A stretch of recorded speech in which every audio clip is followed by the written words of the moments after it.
teknologi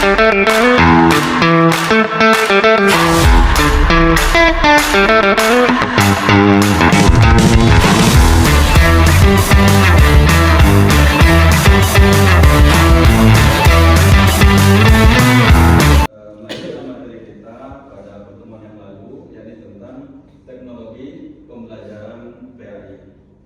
Nah, jadi terkait dengan materi kita hari ini, mungkin istilah teknologi pembelajaran PAI atau istilah teknologi itu sendiri itu tidak asing lagi di ingatan kita atau di pengetahuan kita bersama. Mungkin ada yang tahu apa itu teknologi? Memiliki perubahan perilaku, ya. Yang disebut dengan orang yang belajar itu adalah orang yang memiliki perubahan perilaku, orang yang memiliki perubahan secara pemahaman, pengetahuan. Yang darinya dia tidak tahu menjadi tahu, dari dia tahu kemudian menjadi diaplikasikan dalam kehidupan sehari-hari. Nah, ini pegangan nilai sebenarnya. Kalau kita berbicara tentang nilai-nilai pembelajaran. Oke, yang lain aplikasikan dalam kehidupan sehari-hari. Nah, ini salah satu contoh tidak efektifnya pembelajaran PAI, ya, melalui teknologi. Misalnya siswa sudah tahu mana yang halal dan mana yang haram, akan tetapi dia lebih memilih mengerjakannya yang haram. Kembali ke pilihan kita. Apa yang disampaikan melalui teknologi itu sama saja sebenarnya, sama saja, ya. Apa yang disampaikan tidak menggunakan teknologi, pesan-pesannya dia sama. Kalau melalui media teknologi, ya, disampaikan pesan-pesan pengetahuan berupa mana yang halal dan mana yang haram, semestinya perlakuannya juga sama dengan yang tidak disampaikan melalui teknologi, ya. Bagaimana kemudian kita siswa ketika menerima ilmu itu kita bisa dijadikan sebagai pedoman hidup. Kalau memang di situ diharamkan, ya sudah, kerjakan, ya.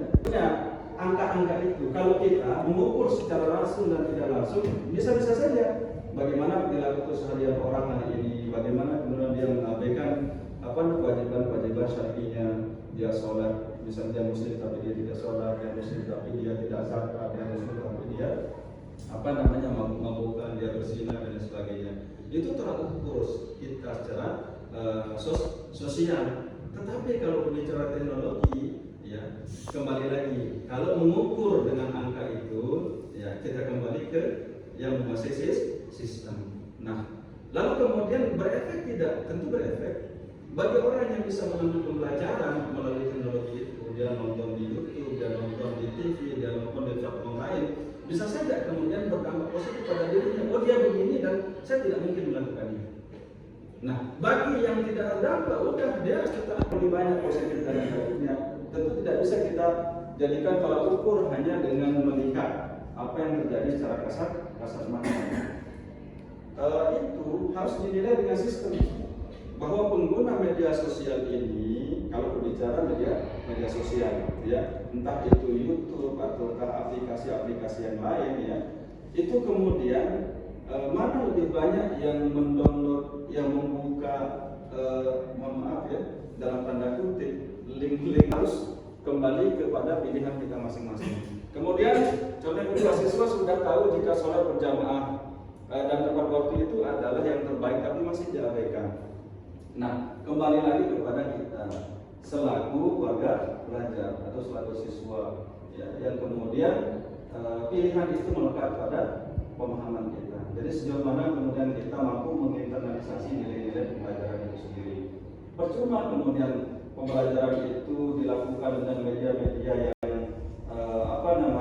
sempurna, ya, menurut konteks pembelajaran teknologi hari ini, ya. Tetapi kemudian efeknya tidak ada pada diri kita. Kita justru mengabaikan proses media belajar untuk pengetahuan umum.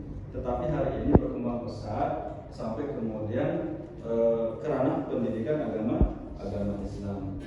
Teman-teman semua bisa kemudian memanfaatkan teknologi itu sebagai ruang untuk menyampaikan ekspresi, entah itu pengalamannya, wawasan-wawasan keilmuannya, ataukah misalnya teman-teman berkreasi juga di situ bisa untuk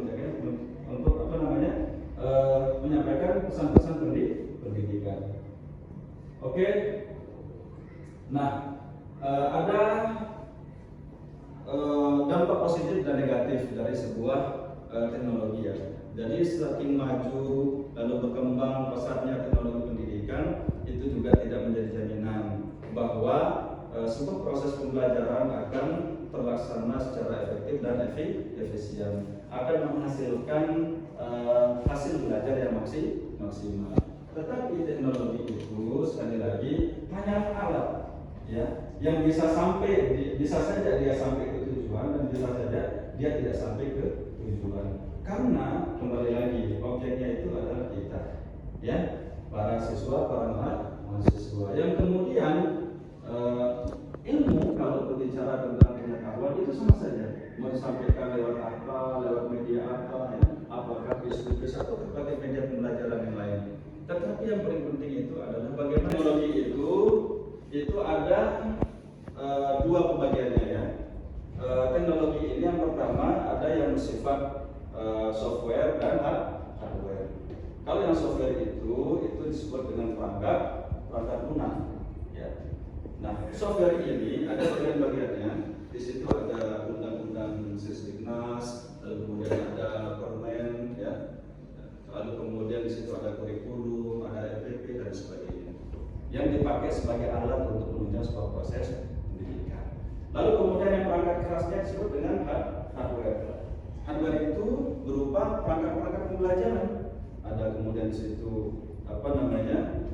komputer, ya, dan kemudian media-media yang lainnya. Nah, sehingga sekali lagi bahwa teknologi ini sangat berperan penting di dalam menentukan arah sebuah pendidikan atau arah sebuah pembelajaran. Nah, kembali lagi ke materi kita. Nah, kenapa kemudian PAI itu penting untuk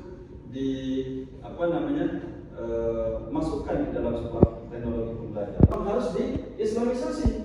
Jadi teknologi ini juga harus masuk ke ruang-ruang pembelajaran agama Islam. Buktinya hari ini misalnya dalam proses pembelajaran banyak media, banyak platform ya yang kemudian dipakai untuk menegaskan bagaimana teknologi itu ternyata sangat bermanfaat di dalam mentransfer sebuah ilmu pengetahuan. Jadi mungkin kita atau kalian semua, teman-teman semua pernah melihat media-media sosial ya, apakah itu YouTube ataukah kemudian Facebook ya, IG ya, ataukah platform media lainnya yang dipakai untuk melakukan sesuatu kepada siswa-siswanya. Jadi teknologi ini bukan mempersulit, tetapi perannya adalah mempermudah. Bagaimana guru atau seorang dosen ya, kemudian dibantu oleh alat, dibantu oleh sistem untuk mempercepat proses transfer ilmu pengetahuan. Nah, dalam hal ini yang kita pelajari adalah teknologi pembelajaran tentang pendidikan agama Islam itu sendiri. Jadi jangan ada di pikiran kita bahwa teknologi itu adalah ansih ilmu pengetahuan dan teknologi itu semakin tinggi. Bagaimana kemudian ditemukannya alat-alat atau media-media yang kemudian berperan untuk mempermudah tutorial. Jadi di situ ada seorang tutor, ada seorang guru yang kemudian mengarahkan, membimbing, mendidik siswa-siswanya, sekalipun tidak menggunakan teknologi kekinian seperti saat sekarang ini.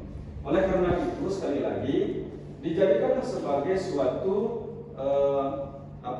hal yang penting di dalam sebuah proses pendidikan. Bagaimana kemudian teknologi itu dianggap sangat berperan strategis di dalam menentukan arah sebuah pembelajaran. Action. Bismillahirrahmanirrahim. Assalamualaikum warahmatullahi wabarakatuh. Alhamdulillahirabbil alamin wassalatu wassalamu ala asyrofil anbiya'i wal mursalin sayyidina maulana Muhammadin wa ala alihi wa ashabihi ajma'in. Amma ba'du. Baik, mari kita awali pertemuan kita pada sore hari ini dengan sama-sama melafalkan kalimat al-basmalah. Bismillahirrahmanirrahim. Secara sejarah ya, itu bisa dibaca ya, bahwa teknologi pembelajaran itu tidak ansih kita memulai pada era kekinian atau di zaman modern hari ini, tapi istilah teknologi itu sendiri itu sudah dimulai dari jauh-jauh hari sebelumnya. Ya, ini tepatnya di zaman atau di masa sofisme itu sendiri. Ya, bukan ditemukan di abad ke-20 sampai dengan hari ini, tapi di masa sofisme. Mungkin dari apa yang sudah kita pelajari tadi, ada hal-hal yang perlu ditanyakan? Oke. Ini Pak, karena di zaman kita sudah teknologi yang lumayan maju, jadi terutama di pendidikan ini teknologi pendidikan sudah lumayan masuk di kampus-kampus. Menurut Bapak nih, realita di lapangan realnya nih lebih trennya itu lebih dampak positif kah yang menang atau dampak negatif untuk mahasiswa atau siswa yang terjadi? Dampak positif lebih banyak atau dampak negatifnya? Sekian. Oke. Jadi baik, pertanyaan yang sangat bagus, kita kasih potongan dulu. Kalau berbicara dampak teknologi terhadap karakter ya dan perilaku seseorang, itu kembali lagi kepada tingkat pemahaman yang kita miliki. Kalau kemudian kita menjadikan pembelajaran itu sebagai sesuatu. Baik, terima kasih dari semua. Tadi kita sudah belajar banyak tentang teknologi pembelajaran agama Islam. Mudah-mudahan apa yang kita pelajari, apa yang kita diskusikan dari awal sampai akhir tadi menjadi pegangan kita dan bisa menuntun kita dalam kehidupan kita sehari-hari ini. Untuk lebih barokahnya, maka marilah kita tutup pertemuan kita pada sore hari ini dengan melafalkan kalimat Alhamdulillah. Sekian dan terima kasih. Wassalamualaikum warahmatullahi wabarakatuh.